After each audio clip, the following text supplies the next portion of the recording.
Hi guys, so ngayon, nandito kami ngayon sa Landers. Kasama namin si Charles. Ayan. Good morning. Kasama namin si Charles. Hello. Hello, teacher.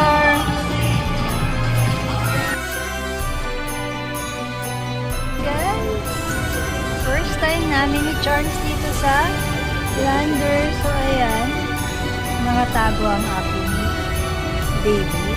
Ayan.